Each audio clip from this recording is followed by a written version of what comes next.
Hello, everyone, and welcome to episode 102 of the Sports Daily College Basketball Podcast. I'm your host, Sean Vowells. Joe Meade is with me, and we've got the Midwest region episode here. Joe, the Midwest will be played in Indianapolis, Indiana. We've got a couple of Big Ten teams here, but it's Houston that tops the pile, the Big 12 regular season, the Big 12 tournament champions.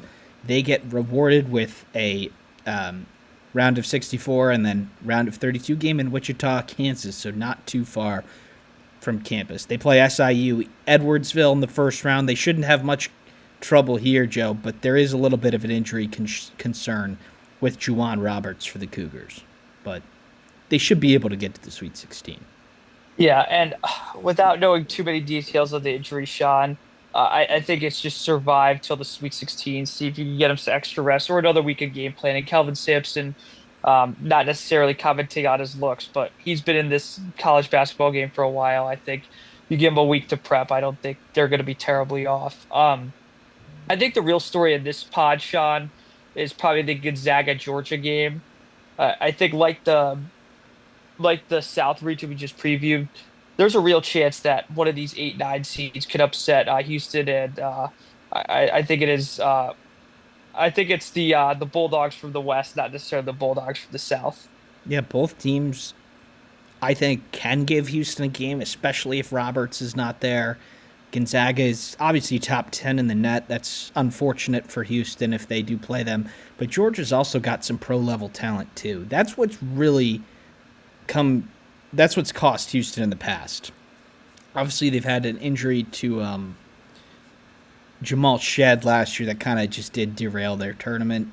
But once they hit the elite offenses of the sport, that's typically where their blitzing, trapping, ball screen defense has failed. Now, do Gonzaga and Georgia have that level of offense? Probably not. But you still have, Andrew Nemhart and Graham Ike and Khalif Battle on Gonzaga, and then Asa Newell is probably a lottery pick for Georgia. So I think you're going to see Gonzaga picked in a lot of brackets. I might have them to the Sweet 16 too, but still, it's Houston. They're a 1 seed. I don't think you can be complaining about matchups in the 8-9. No, I do think Gonzaga gets past Georgia shot. I like the experience of the team. I like EK. I like Khalif Battle. I like Nemhard. I like guys who've been in the game longer, and I think that's what's going to put them past Georgia. In terms of the Houston game, I would bet Gonzaga to cover the spread, unless it's like, I don't think really it'll be a tight. lot because of their analytics. It'll probably be like But that's the 3 or problem. I don't 4. think Yeah. see if it's like a two basket difference, I might, but I do think that game has the potential to be a 1.5, 2.5 realm even, just based on the net, based on everything, and the Roberts injury. Ultimately, though, Sean, I do think Houston gets past it. I think this is a team that's experienced and battle tested enough and has enough scars, for lack of a better term, uh, to not panic in these situations. I think where a lot of these ones get upset versus eights or twos versus sevens and tens is they panic when things don't go right. I think Houston's a team kind of like a St. John's that doesn't panic when they don't hit shots, doesn't panic when the threes aren't going, because it's something that they've been accustomed to, whether it's been this year and even last year at times. Yeah, they can bludgeon you. They can bludgeon these teams to death and get through without scoring much. Now their offense is a little bit better than it's been in the past, but this is kind of where we're at with Houston. They are a little bit light depth wise, so maybe that could come into play down the road. But while I do think they're probably the most likely 1 seed to go out before the Sweet 16, they still should get there. So I think we both agree Gonzaga should get past Georgia. I wouldn't be surprised either way, but I'm going to go with Gonzaga. That's Georgia. Yeah. Yeah, Gonzaga. All right, the next region, Joe, Providence, Rhode Island quad. The other Providence, Rhode Island quad we'll get to in another video. Definitely the best one overall. We've got Purdue and High Point, the winners from the Big South in this one. And Joe, Purdue may have not deserved a protected seed, but they get probably the best 13 seed here in High Point. Incredible offense from the Panthers, and then Purdue's 2-point defense, which is incredibly poor. This is going to be a popular upset pick, especially with how few options outside the big three Purdue have. But Interesting one that's going to be taking place in Rhode Island here. Yeah, Sean, Purdue, as I've said, and I know you're sick of hearing me saying this. I hope people, if they've listened to consecutive podcasts, I think Purdue's been really cold. I think they were lucky to beat USC in the Big Ten tournament. I think down the stretch, I know they lost to some really good teams, but ever since they lost that game at Chrysler, I've not seen a complete performance from Purdue. They got blown out at Assembly Hall, uh, blew the game at in Champaign against Illinois, and probably did everything they could if it weren't for the referees saving them against USC. So this is a team that really needs to break its slump. I think this is a team that has to start well in this game. I think Braden Smith has. I think a Fletcher Lawyer is going to have to hit some shots in this game. I think High Point's going to rightly center it on Braden Smith. I think Trey Kaufman-Renn and Fletcher Lawyer. I think it's one of those guys that are going to have to lead the charge because I think Braden Smith's going to be not completely nullified, but they're going to force someone else to. Could a Caleb First or CJ Cox step up? I think it's probably more of these experienced guys, whether it's Kaufman, Red, or Lawyer, because if Purdue doesn't hit shots in this game and they fall behind early, I think they can kind of get engulfed in quicksand. And I know they're an experienced team, but I don't think they quite have the scoring depth they've had in years past. And I think that's going to end up costing them against a really good offensive team at High Point. Purdue does have the 3-point numbers to go that route if they want to, but there are a couple of worrying signs here from Purdue, Joe, especially with High Point's offensive profile, and they for a long part of the year were in the top 50 in offense. I'm not sure exactly where they ended up, but you're going to need a good TKR and Braden here, and they're probably going to need Lawyer or Colvin to step up too. But the entire offensive page here for High Point is green. They are almost 58% from two, and Purdue gives up a 55% from two. Tempo-wise, High Point is very or about 67 possessions per game, so about even in the middle of the pack there. They don't really have a shot blocker. They don't block many shots, but they make free throws. They make twos. They make threes. They don't turn it over. They get their own offensive rebounds. Like, there isn't an offensive thing that High Point struggles at, and there are quite a few defensive things that Purdue does. So, not great for the Big Ten, this matchup. Not great for Purdue. They're about 10-point favorites right now, and Joe, I think it's going to be a very close game, and I'm going to go with the Panthers to pull off the upset. I really want to live bet this game, Sean, because I think this game goes how the first 10 minutes goes. If Purdue gets engulfed, kind of the way Michigan might against UC San Diego, I think the key for Purdue is keep it within 8, like 3 baskets. Because if they don't, I think this could become really, really dangerous. We've seen this in the past, whether it's been North Texas, the infamous game against Fairleigh Dickinson. You just cannot let it get out of control. And I think let them believe that they can win. Exactly. As Ryan Day, I hate quoting him. Yeah. Leave no doubt. I think this is a game they're gonna have to make High Point doubt a lot.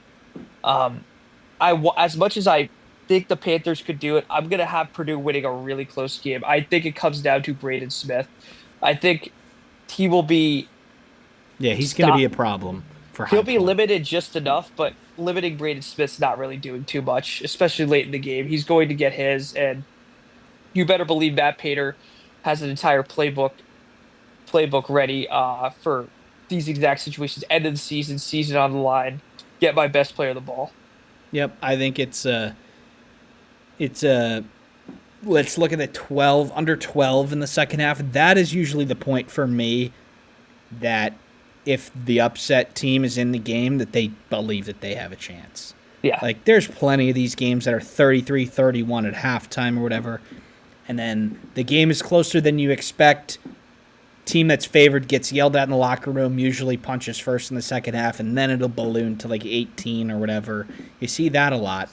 But if you can get to the second media timeout in the second half, I think that's when teams believe that they can win. High Point has the offense to keep this thing close for long enough, and it is a really tough pot all around. I could see all four teams winning in the round of 32, but I've got High Point going on here too. Now the other the 5-12 game in this region, another good one. We've got Brad Brownell's Clemson Tigers coming off that Elite Eight appearance last year, and they've got Will Wade and the McNeese State Cowboys. Joe, another really intriguing one here in Providence. Two coaches that have been heavily linked with some of the open jobs in college basketball. Clemson, second team in the ACC. They did beat Kentucky. They did beat Duke this year on their home floor. And then McNeese, who did schedule very well, lost a couple more games than they expected in the non-con, but they rolled through the Southland again. Last year they were picked a lot in this 12 game, and they sort of got annihilated. But Will Wade has a roster of Power 5 transfers, and Brad Brownell's got a couple players back from that team last year. Brings Victor Locken in for Cincinnati. So this is a really intriguing one for me. Which way are you leaning?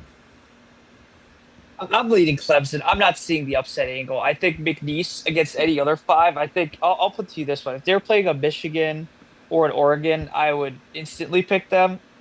I think Chase Hunter and Brad Brownell. I trust them a lot more than I trust Will Wade in the tournament. I'm just going to be quite frank. That's what's going to come down to for me. I do think that Clemson. I do think Clemson has the capability to blow them out if they do hit Yeah. if they do hit some early shots. Like I said, Sean, a theme we're gonna see a lot in these like greater than 6 seeded games, like so your 5-12s, your 4-13s, is if you could just get them kind of leave the house is the same. Remember that analogy we used to get as kids, like your mom's gonna ask you who you're hanging out with and who and whatnot. I think Clemson just has to leave the house, give a good story, get your mom off your back so you can go out with your friends. And I think that's what Clemson. I trust Clemson to do that a lot more than Purdue, which is why I'm going with Clemson here. Yeah, I think Clemson's actually the most likely team to get to the Sweet 16 out of this pod. They've sort of played up to the moment this year, whether it was at home or sort of like really good performances when it's mattered most. They've been playing great down the stretch. They won their last 8 games of the regular season, then they won in the ACC tournament, and then lost a one-possession game to Louisville. They and then when it comes to McNeese, I just think like that if Clemson punches first, like you said that they have to, Joe, I think there could be a little bit of here we go again in store for McNeese. They were very, very not favored to win last year, but it wasn't good. It was over quickly. I think Clemson is capable of doing that again. There won't be any sort of fan bias all the way up in Providence. Clemson should be able to get there enough to certainly them and High Point are the closest schools to Rhode Island, but I would expect Clemson to have the biggest fan presence here, and I expect them to get to the Sweet 16. As do I, Sean. I'm picking Clemson over Purdue, and I think Clemson does put a beating on Purdue. I think Clemson probably could win both games by double digits. Yep. All right, well, Joe, we're halfway through, so this is our spot that we're going to remind you to join the ESPN Tournament Challenge group for the Sports Daily Media Network. The winner will get a prize. It is free to join. Just look it up on ESPN Tournament Challenge or go to the link in the Instagram or the link in the bio to this video. We're hoping to get a lot of entries in there, and hopefully we can get a big enough pool to have some real competition. But all right, let's move on to the second half of this bracket. We've got Illinois at the 6th seed, Joe, and they're awaiting their opponent. Xavier in Texas will play Wednesday in Dayton to see who goes up to the Pfizer Forum in Milwaukee. Illinois had a little bit of an advantage that they get another chance to scout their opponent, but that team could win, start feeling confidence, maybe less nerves early on.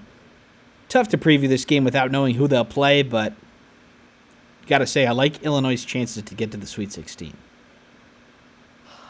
Illinois is a team we have a lot, not necessarily love hate. It's a respect disrespect with, and obviously it's nothing to do with Underwood or the talent of these players. They've been nothing but up and down all year. You think they turned it all around, and then they lose by 30 to Maryland, which really could have been 40. And this is a team that's gone on all year, Sean. Illinois, because of a pure talent perspective at Underwood, I think this is a team that's been dying to get to the tournament, Sean.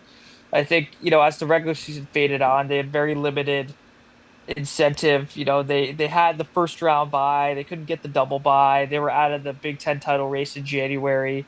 Um, this might be one of these teams that just is dying to get to the tournament, and I do think Illinois gets past whatever 11 seed wins here. I think both teams are actually very similar, Xavier and Texas. They both have a lead guard that will be the best player on the floor. That's Conwell for Xavier and Trey Johnson for Texas. But before we saw the matchups, Joe, I didn't like Illinois' chances to get to the Sweet 16. I didn't like Kentucky's, who's the 3 seed in this region. But I just, you have to say that Texas played 3 games this weekend. Xavier only played 1 and lost, but you know, Illinois will be very rested for this one compared to a team that is going to have to play in Dayton, travel to Milwaukee, play again. It's just the odds are definitely in the Illini favor here.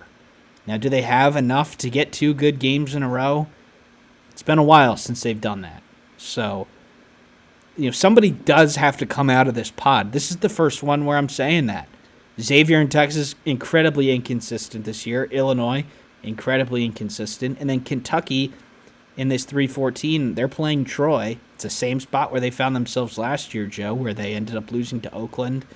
And then that ended up being John Calipari's final game. So a little bit of here we go again for Kentucky, potentially. Yeah, I don't think it's as big a narrative just because of the experience they have on that roster. I think Kentucky gets past Troy without much of an issue. Now, I can't wait for that to age horribly should they lose, but I They just don't should, see though. it. I don't see it, Sean. In a lot of these upsets you've picked and I've picked, there's a narrative. High point, great offense, UC San Diego, great turnover efficiency.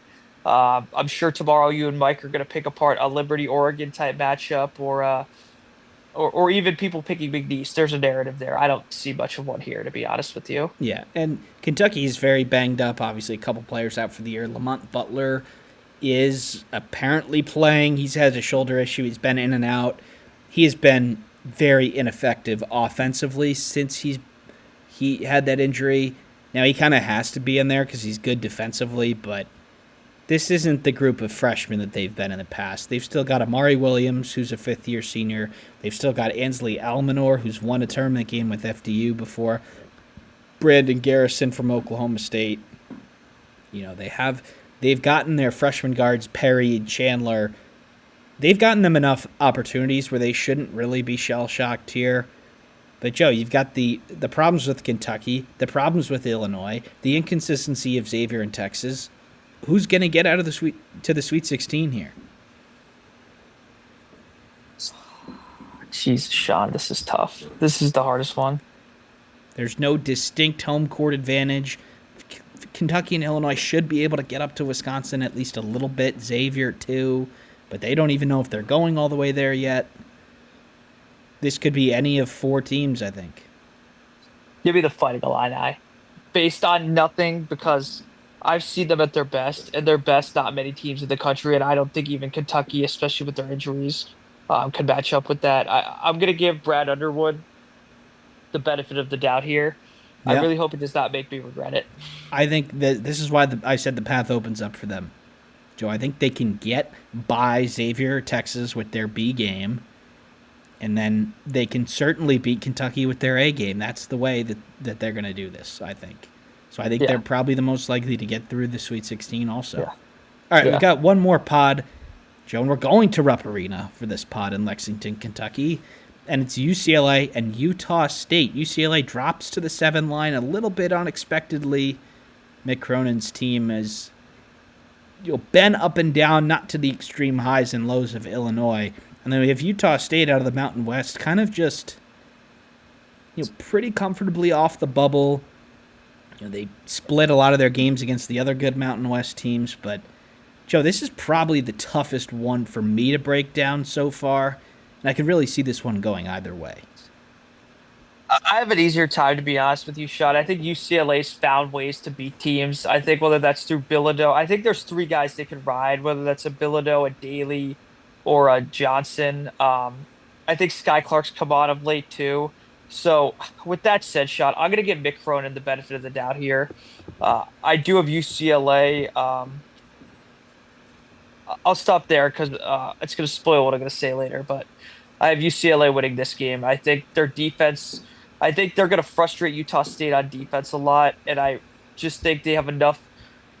I think they have enough athletes to get to the basket, and maybe a Stefanovic finally hits shots. And if UCLA gets going from three, I don't think people understand if UCLA shoots the ball well, they're extremely difficult to beat. Yeah, and they have a lot of options too, depth wise. Not sure that another team other than maybe Michigan State can say that from the Big Ten. But then from Utah State's side, they were 19-2 at the end of January, so 7-5 in their last 12 games. They haven't lost any bad teams, but they've only beaten a couple of good teams. And Ian Martinez is obviously the name to look at here, the former Maryland player. Was pretty good for Utah State last year in the tournament too when they won in the round of 64 and then they lost to Purdue in the round of 32. But it seems like the depth, piece is probably going to win the day 7 or 8 times out of 10. Maybe Martinez drops 30. UCLA kind of all has a bad game. But I think the Bruins will get past them here. I just haven't really watched Utah State much this year, and I'm not really sure what they're all about. So give me UCLA. Tennessee Wofford, the other game here. Tennessee looked pretty good down the stretch in the SEC. They do lose in the championship game to Florida, or the semifinals. No, finals. In the finals to Florida. And they beat Auburn in the semifinals. And they come in probably in the cautiously optimistic stage of things. Yeah, I don't think even cautiously optimistic. I do think I don't think Tennessee will have much trouble in this game. I'm not trying to hype up more upsets than we have, and I not that we hyped up the other one, Sean, but this is not one worth my energy to think that Tennessee's going to play. I think Zakai Ziegler, Okpara could do enough in this game, even if everyone else kind of takes a nap. I do think their real challenge could be that round of 32 game, something we've seen over the years with Rick Barnes. Yeah, obviously UCLA Tennessee would be an interesting one. I think Tennessee isn't probably the shoe into the Sweet 16 that most people think that they probably are. They've beaten the top of the top. They've had some bad performances against the sort of 6-7 range teams in the SEC. So I could see it happening. I don't think it will. But UCLA is definitely the better matchup. Or UCLA is definitely a tougher matchup for Tennessee, I think. With their kind of 5 or 6 good players rather than Utah State's 1 or 2. Yeah. Sean, you cut out 1 sec. Can you say that one more time? Yeah, I think UCLA's depth will give them a chance against Tennessee if they see it. Tennessee's fairly deep too. I think Utah State, second game in 3 days, they probably don't stand up well against Tennessee's physicality. But I mean, that's Mick Cronin's middle name. So I think Yeah. UCLA from UCLA's side, it's a good matchup with Tennessee, and I could see that game being pretty close. I'm gonna pick UCLA. This is gonna be one of my surprises. I'm picking UCLA to go to the Sweet 16. I think this is their full circle moment from when Mick Cronin lambasted them and the coaching staff publicly after the Michigan game, questioning their toughness, questioning their talent, questioning pretty much their entire basketball character. I do think this is a game they could come alive for. I think it's going to come down to Bilodeau getting his, establishing presence down low, and can they stretch the court? Can they hit shots? Can they hit the 2 point jumpers that when they've hit them, they've been very good. That's what allowed them to beat Michigan State. And can they hold on? Tennessee's going to go on runs in that game. Tennessee's probably going to go on multiple runs in that game where UCLA just has to tread water. I think UCLA has the talent to do that. Now, earlier this season, they couldn't do that, especially in that stretch where they lost 4 straight. I do think they're more capable now than they were 2 months ago, and I think that And ultimately, I trust Mick Cronin in this tournament a lot more than Rick Barnes. So give me UCLA in an upset to go to the Sweet 16. Well, how about that? That is the Midwest region. Thank you, everybody, for tuning in. Please be sure to check out the other regions. Please check out ESPN Tournament Challenge, our group there. So, thank you, everybody, for tuning in, and we'll see you next time.